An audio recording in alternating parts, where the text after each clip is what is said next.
দক্ষিণ পূর্বাংশে এবং তৎসংলগ্ন উত্তর পূর্ব বঙ্গোপসাগর এলাকায় একটি লঘুচাপ তৈরি হয়েছে, যেটি এখন বর্তমানে সুস্পষ্ট লঘুচাপ আকারে একই এলাকায় অবস্থান করছে।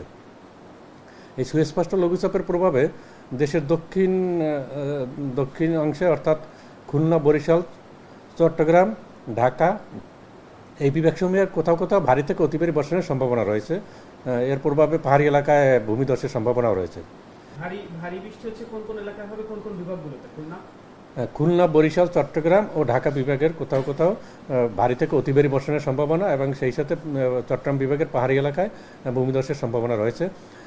এটা আস্তে আস্তে এটা এখন যে সুস্পষ্ট লঘুচাপ আছে এটা আরও ঘনীভূত হয়ে সেটা নিম্নচাপে পরিণত হওয়ার সম্ভাবনা রয়েছে এবং এটা আরও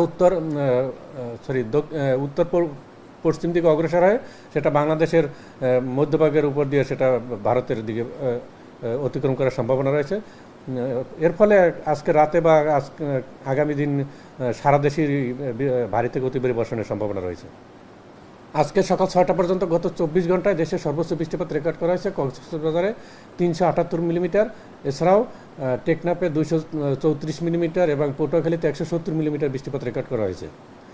অর্থাৎ দেশের দক্ষিণ অংশের যেসব জেলাসমূহ রয়েছে সেই সব জেলাসমূহে কিন্তু ভারী থেকে অতি ভারী বর্ষণ অলরেডি চলমান রয়েছে, যেটা আগামী দিনেও এটা অব্যাহত থাকার সম্ভাবনা রয়েছে। এরপর আগামী পরশু দিনের পর থেকে একটু কিছুটা কমে আসার সম্ভাবনা রয়েছে। দুর্ঘটনা এড়াতে আপনারা কোনো সংকেত দিচ্ছেন? আসলে আমরা কিন্তু পূর্বাভাসটা দিয়ে দিই। পূর্বাভাসের প্রেক্ষিতে যে পদক্ষেপগুলো সেটা কিন্তু দুর্যোগ ব্যবস্থাপনা মন্ত্রণালয়ের অধীনে যে সংস্থাগুলো আছে তারা এগুলো নিয়ে থাকেন। কত নম্বর আপাতত দিয়েছে?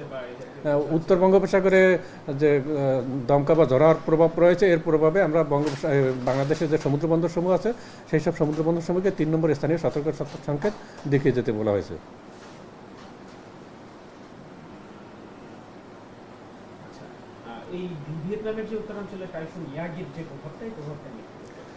আসলে যে টাইফুন ইয়াগি এটা স্থলভাগের উপর দিয়ে যখন আরও পশ্চিম দিকে অগ্রসর হয়েছে সেটা আস্তে আস্তে দুর্বল হওয়ার পরে এটা কিন্তু বঙ্গোপসাগরে গতকালকে রাতে এসে পড়েছে।